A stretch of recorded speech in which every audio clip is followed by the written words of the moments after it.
안녕하세요. 북한에서 태어나 10년 전에 한국에 와서 또 하나님을 만나고 지금은 신학을 공부하고 있는 엄요한 전도사입니다. 북한의 고향은 함경남도 동해바다 지역에서 태어나서 자랐고요. 제가 92년도에 태어났는데요. 94년도부터 북한의 소위 고난행군이 시작돼서 그때부터 뭐 정확한 통계는 아니지만 한 200만에서 한 300만 명 정도가 굶어 죽었다라고 많은 사람들이 이야기를 할 만큼 자고 일어나면 우리 옆집 사람이 없어지고 또 동네 사람이 없어지고 통곡하는 소리가 동네 이곳저곳에서 막 울려 퍼지던 기억들이 제 어릴 적 기억 속에 많이 남아 있는 것 같습니다. 그런데 사실 이제 북한의 특성상 뭐 나서 자라면서 교육받고 또 경험할 수 있는 환경이나 이런 것들이 다 그 안에 갇혀져 있었기 때문에 뭐 이런 삶이 그냥 당연한 삶인 줄 알았고 이게 그냥 우리가 살아가는 인생 가운데 그냥 일어나는 당연한 일인 줄로만 알고 그냥 살았기 때문에 그거에 대해서 막 뭐 새롭게 왜 이런 환경이 주어졌지라는 생각 자체를 사실 못하고 그냥 어떻게 하나 먹고 살아야 되겠다. 오늘 하루를 어떻게 하면 살아남을 수 있을까라고 하는 고민을 하면서 어린 시절을 계속 이제 보냈던 것 같아요. 사실 뭐 그런 환경이다 보니까 뭐 공부할 수 있는 또 공부를 해서 뭔가 앞으로 어떤 것들을 뭐 이루어내고 싶은 어떤 꿈이라든지 이런 것들을 품을 수 있거나 가질 수 있는 환경은 아니었어요. 그러나 이제 북한이 고난행군 시기가 시작되면서 모든 체제와 이런 것들이 붕괴가 되었지만 11년제 의무 교육이라고 하는 그 교육 체계는 꾸준히 지켜왔어요. 그러다 보니까 그 학교는 무조건 나가야 되는, 가정 환경이 어떻든 초등학교부터는 무조건 나가서 공부해야 되는 어떤 그런 체제가 되어져 있다 보니까 학교는 적은 두고 있는데 공부는 제대로 못하고 있는, 그 당시에 사실 이제 고난행군이라는 건 결국은 이제 국가에서 모든 사람들에게 배급제로 이제 하는 거잖아요. 이거는 북한의 공무원이든 뭐 농장에서 일하는 사람이든 할 것 없이 다 그런 체제 속에서 있다가 그게 한순간에 끊어지니까 그때부터는 이제 각자가 살아남기 위한 어떤 전투를 하고 있는 거예요.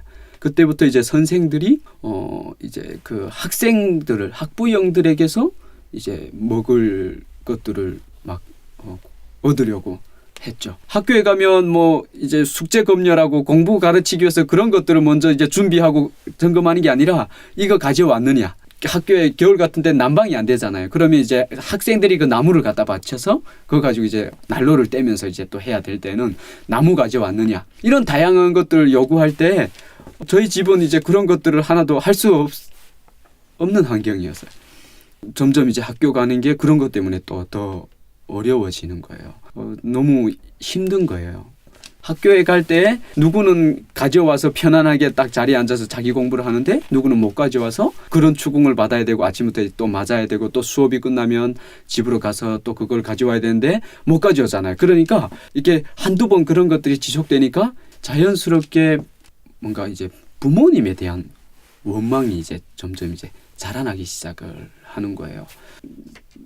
저희 마을에도 보면 의도치 않게 부모 잃고 가족 잃고 고와 같이 떠도는 할머니와 사는, 할아버지와 사는 이런 친구들이 주변에 속속들이 많이 나타나고 또 저와 같이 부모님에 대한 불평과 사회에 대한 불평들이 점점 늘어나는 친구들이 이렇게 생기면서 그런 친구들끼리 이제 뭔가 끼리끼리 모이기 시작하는 모임이 생기는 거예요. 처음에는 뭐 그런 게 없었는데 어쩔 수가 없었던 것 같아요. 성장하면서 그런 환경에 있는 아이들끼리 이렇게 모여지게 되고 그런 아이들이 이제 공통점이 있잖아요. 가정에 집에 돌아가도 뭔가 방법이 없고 또 그렇다고 해서 학교에 안 갈 수는 없는 게 이제 의무 교육이다 보니까 우리가 학교에 안 가면 그 모든 책임을 또 부모에게 또 맡겨요. 부모에게 맡기는데 그럼 어떤 징계를 주느냐? 단련대. 뭐 꽃바꾸라는 표현도 이제 지역에 따라서 다르긴 한데 우리 고향 쪽에서는 단련대라고 표현하거든요. 그러니까 이거는 강제 노동을 시키는 것인데 이건 6개월 정도 기간이에요. 자녀들이 이렇게 학교에 제대로 안 가고 이런 생활을 제대로 못하면 그 책임을 가지고 이제 아버지가 뭐 그 강제 노동하는 곳에 가서 뭐 6개월 최장 6개월 그 이상은 이제 징역으로 넘어가는데 그 전에 이제 6개월 동안 그런 삶을 살도록 만들어 놓는 거예요. 그러니까 이제 학교에서 적은 못 되고 학교에 안 가겠다고는 못 하고 아침에는 이제 집에서 학교 간다고 나왔는데 이제 학교는 안 가고 어디 딴 데 가서 막 놀다가 이제 수업 끝날 쯤에서 시간 맞춰 가지고는 집에 들어가면서 이제 학교 갔다 왔다고 이야기를 하고 그리고 이제 학교 가서 그 공백 시간 동안 그런 친구들하고 같이 모여 가지고 그때부터는 노는 것도 한계가 있잖아요. 그래서 이제 우리 어떻게 하면 이 배고픔을 달랠 수 있을까? 이런 것들을 해결할 수 있을까라고 생각을 하다 보니까 뭐 유일하게 방법이 떠오르는 게 도둑질하는 거예요. 남의 집에 가서 이제 뭐 물건을 훔친다든지 뭐 남의 밭에 가서 뭐 옥수수를 훔쳐서 뭐 닦아 먹는다든지 뭐 그때마다 어떻게 하나 살아남아서 우리가 뭐 할 수 있는 그런 것들을 막 이제 만들어내는 그런 삶을 자연스럽게 살게 되었던 것 같아요. 시간이 이제 한 4년, 5년 이제 그런 시간들이 지속적으로 흐르다 보니까 자연스럽게 뭐 도둑질 같은 것도 너무 당연하게 하게 됐었고 또 담배도 그때 어린 나이에 배우게 됐고 술도 배우게 됐고 그런 삶을 사는 게 저는 이제 모든 게 다 저희 부모님 때문이다. 부모 잘못 만나서 나는 이렇게 된 것이지 내가 이거 의도해서 이 짓을 하는 게 아니다. 그러면서 당당하게 여겼어요. 그 또 이게 마냥 그렇게 생활을 이렇게 부모님을 속여가면서 할 수는 없거든요. 그게 이제 계속 지속되니까 부모들이 불려가기 시작하고 선생이 막 집으로 찾아오기도 하고 그런 시간 속에서 이제 부모님들의 추궁을 상당히 많이 받았어요. 그런 것들을 이제 듣고 추궁받을 때마다 너무 당연하게 이제 생각하면서 내가 왜 이렇게 됐는데 부모 잘못 만나고 부모님들이 무능해서 내가 이렇게 된 거 아니냐. 그러니까 나에게 그런 짓을 하지 말고 그런 삶을 살지 말라고 하기 전에 배불리 먹을 수 있도록 만들어주고 다른 친구들과 같이 공부하러 갔으면 공부할 수 있도록 만들어 달라. 그렇게도 못 해주면서 나한테 이렇게 할 자격이 없다고 상당히 했어요. 그리고 당당하게 나쁜 짓을 했어요. 그렇게 되어져 간 거예요. 부모님들은 저 때문에 막 안타까워서 눈물도 많이 흘렸죠. 제발 좀 이렇게 착하게 살았으면 좋겠다, 제대로 살았으면 좋겠다라고 막 하는데 저는 이제 돌아갈 수 없다. 당장 오늘부터 나 그렇게 살게요. 그러면 부모님이 원하는 대로 살게요라고 하고 학교에 간다 한들 이미 이제 나는 그런 것들을 할 수 있는 어떤 것도 안 됐고 안 되겠다. 주변에서도 정말 안 좋은 이미지가 되었죠. 아들을 저렇게 만들었다고. 저는 이제 그걸 너무 당연하게 여겼고 그렇게 점점 더 일부러 엇나가기도 했고 그러다 보니까 이제 저희 가정에도 좀 안타까운 일이 생겼는 게 저희 아버지가 이제 합병에 걸린 거예요. 간 복수 그리고 이제 늑막 그리고 이제 결핵 뭐 이런 여러 가지 합병이 걸리기 시작하면서 아버지가 이제 쓰러졌어요. 이제 가정이 점점 더 무너지는 거예요.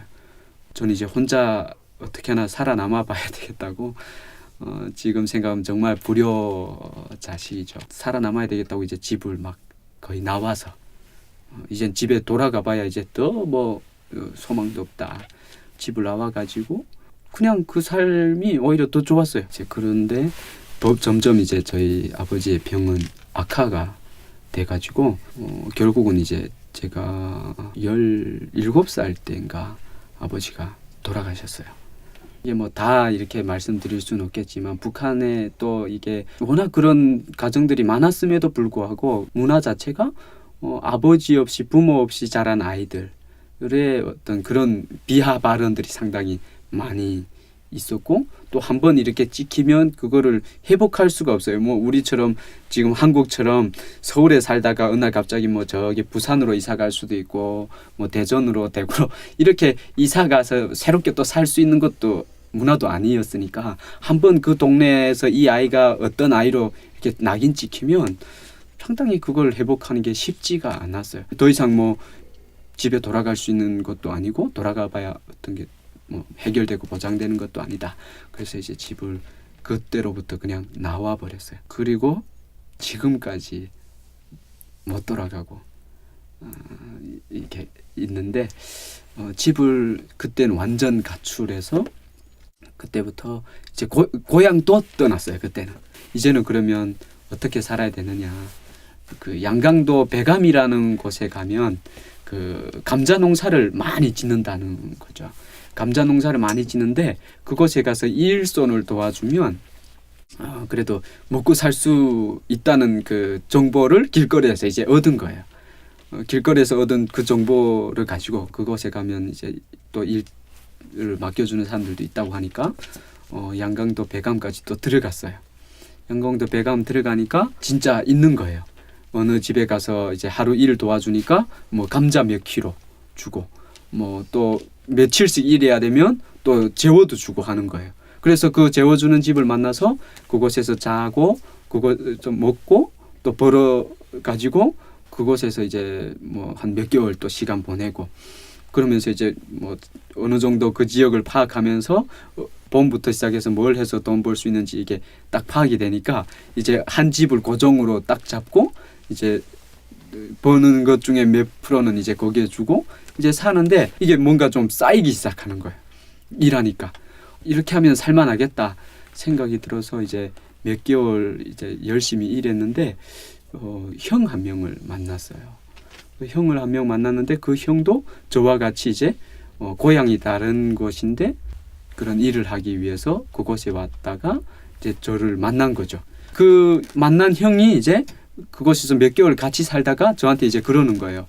여기는 이제 감자밖에 못하고 감자나 뭐 밀, 보리 뭐 이런 것밖에 못하는데 자기 할머니가 함경북도 온성 쪽에서 이제 소토지를 하고 있다는 거예요. 할머니가 이제 거기서 소토지를 하고 있어서 이렇게 우리가 여기서 일하는 것처럼 만약에 거기 가서 일하면 좀 다양한 것들을 하면서 살 수가 있다는 거예요.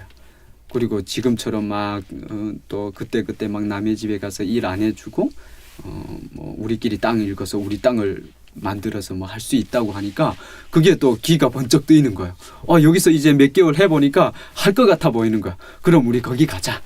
그래가지고 그 형하고 길을 떠나서 함북도 온성까지 오게 되었고 또 왔는데 마침 그곳에 할머니가 계셨고 산에서 막을 짓고 농사를 하고 계신 거예요. 그래서 그곳에서 이제 또 새롭게 농사를 같이 도우면서 일을 시작했는데 그곳에서도 한 1년 가까이 이제 사는데 한 가지 사건이 일어나게 됐어요. 그때가 제가 2011년에 탈북했는데 2010년도에 김정일에게서 그 선전포고문이 국경 지역으로 내려왔어요. 그러니까 북한의 지금 국경 지역에 있는 그 미거주자들 무용고로 그렇게 살고 있는 사람들은 모두 다 잡아들여서 강제 노동하는 데로 보내서 일을 하도록 하라는 어떤 그런 포고문이 내려온 거예요. 그러니까 북한은 이제 그런 포고문이 한번 내려오면 그건 곧 법이죠.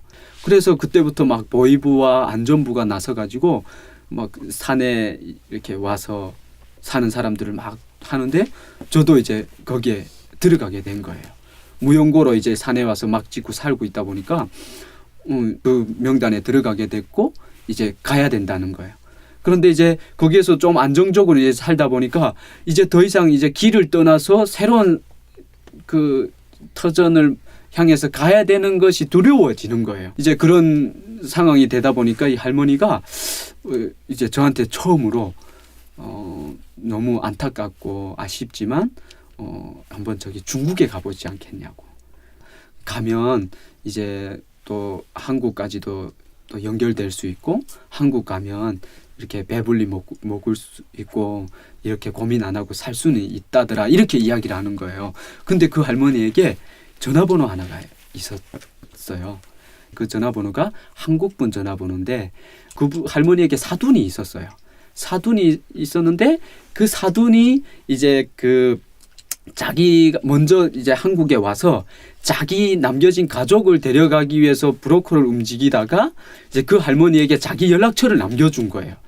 그 어떤 일이 있을 때 이 전화하라고 이제 전화번호를 줬는데 이 할머니는 그냥 산에서 농사짓고 뭐 이렇게 살다 보니까 전화번호를 받아놨을 뿐이지 뭐 연락 한번 취해본 적이 없는 거예요. 근데 이제 그거를 이제 꺼내주면서 이게 언젠가 몇 년 전에 이렇게 사돈이 이 자기 전화번호라고 해서 남겨준 게 있는데 혹시 중국에 가서 이 번호로 연락하면 한국하고 연락이 닿을 수도 있으니까 한번 시도해보지 않겠냐라고 할머니가 이제 이야기를 하는데 그게 이제 좀 귀에 솔깃해지는 거예요. 아, 가보고 싶다. 근데 이제 그때 이제 선전포고가 내려올 때 국경 지역에 있는 미거주자들은 다 잡아들이되 이제 탈북하는 사람들은 두만강을 넘을 때 만약에 잡지 못하면 그 자리에서 죽여도 된다. 총으로 쏴 죽여도 된다. 이렇게 이제 내려온 거예요.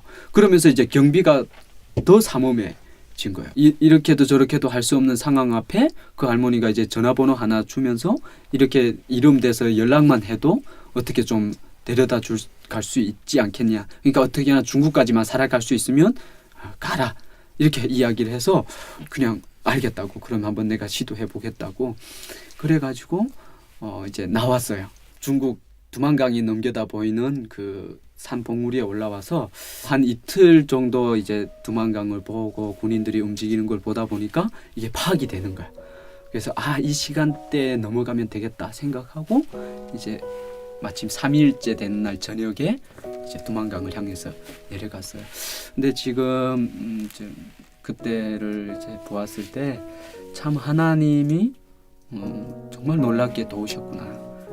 놀랍게 인도하셨구나라고 고백할 수밖에 없는 게 갑자기 이게 눈보라가 세차게 치기 시작하는 거예요. 눈보라가 세차게 치면서 정말 눈앞도 안 보였어요. 눈이 너무 많이 와가지고 눈앞도 안 보이는데 이게 기회일 수도 있겠다 생각하고 막 그때부터 정신없이 이제 산기슭을 내려와가지고 중국은 그 당시 그 맞은편은 이제 계산툰이었어요. 계산툰 마을이었는데 그냥 막 정신없이 이제 그 산 골짜기를 향해서 달리기 시작했는데 정말 제 기억 속에 한 4시간은 없습니다. 기억 속에 없을 만큼 이 정신이 다 나갔고 혼이 나가가지고 그냥 막 달리긴 달리고 있는데 뭐 어떻게 달리고 있는지도 모르겠고 그리고 막 몇 시간을 그냥 그렇게 달렸는데 정신을 차리고 보니까 벌써 이제 날이 밝아오는 그 시간이 됐고 그래서 내려갔는데 마침 이제 또 마을이 나오는 거예요. 마을이 나오는데 보니까 북한은 아닌 거예요. 벌써 중국은 보면 지붕이 완전 파란 지붕이 있고 빨간 지붕이 있는데 우리 북한처럼 기아장이 막 있고 그 기아장이 막 깨져가고 막 그런 게 아니라 딱 이제 규모가 있고 마을도 깨끗하고 이제 그렇게 돼 있는 거예요. 이게 중국이구나 생각하고 이제 내려가서 이제 문을 두드렸는데 어떤 남자분이 나오는데 이제 제 몰골을 봤을 때 뭐 증거 사진이 없어 그렇지만 아무튼 이틀 밤 3일까지 산에서 그냥 씻지 않고 그 불 떼면서 그 연기에 그슬러 가지고 지금도 뭐 체구가 그렇게 크지 않는데 근데 아무튼 몰골은 너무 한심한 거야. 새까맣고 막 그런데 딱 보니까 이분이 뭐 저하고 뭐 이야기하기도 전에 이미 알고 있는 거야. 북한에서 왔을 거라는. 그래서 이제 집에 들어오라고 해서 들어갔고 이제 씻을 물을 주더라고요. 아침에 씻을 물을 줘서 이제 씻고 또 이제 배고프니까 이제 밥을 주는 거예요. 근데 밥을 주는데 쌀밥을 주는 거예요. 쌀밥을 줘서 이 허겁지겁 막 먹고 막 몸이 이제 씻고 나니까 막 또 배불리 먹고 나니까 막 이게 긴장이 풀려가지고 몸을 막 못 가늘겠는 거예요. 그래서 이제 이분이 우리 한국말을 하더라고요. 조선족이니까 이제 그 동네에 어떻게 왔냐고 해서 뭐 다 설명할 수는 없지만 이게 한국에 이제 소개를 받게 돼서 한국으로 좀 가려고 한다. 그래서 좀 도와주면 좋겠다라고 하면서 이제 제가 그 연락처를 드렸거든요. 전화 한번 해줄 수 있겠냐고. 그러니까 해주겠다고 이제 그런 거예요. 그래가지고 전화를 했는데 전화를 받았어요.